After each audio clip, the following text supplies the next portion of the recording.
Tutorial 1.5. Collecting assets and materials. The final chapter for setting up your Blender system is knowing where you can get free Blender assets and other files that will help you to create beautiful Blender designs. We will also share several websites that can help you generate photos, sounds, and royalty-free music that you can use in your Blender movies. First, we look at assets. Basically, I use 4 websites: CG Trader, TurboSquid, Sketchfab, which has no free assets, and Polygon. Always try to look for .blend files first, because in that case you don't need to worry about texturing the objects too much. When you, however, don't see .blend files, you can also look for Collada, Alembic, Wavefront, and FBX files. 3D Max, AutoCAD, and several others formats are, however, not supported by Blender, which makes it necessary to transfer these files first to a format that Blender can import, which is impossible when you don't have access to that specific software. Also, try to import the textures of the models. It's my experience, however, that it is often very difficult to use imported textures. Most of the time, it is faster to just texture the objects yourself in Blender. For texturing, there are many websites. Popular ones are Textures, Ambient CG, and Polygon.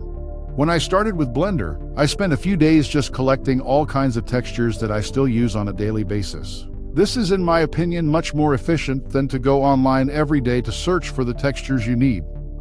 For fonts, I use Bus Fonts Pro and Google Fonts. To find specific fonts is often quite a challenge.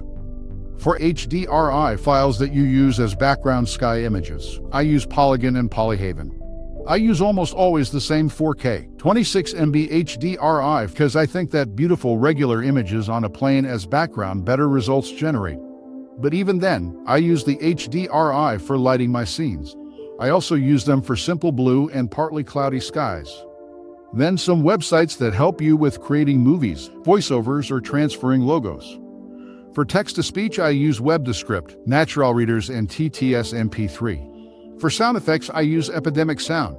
For special photo effects, I use Lunapic, and for SVG logos, I use SVG Creator. Finally, for royalty-free music, I use the YouTube Free Audio Library, or the audio library that you find at the bottom of the YouTube Studio website. With this, we close the Series 1 of the Blender Botanic Factory channel. Now we have our hardware and software properly set up. The real work can start.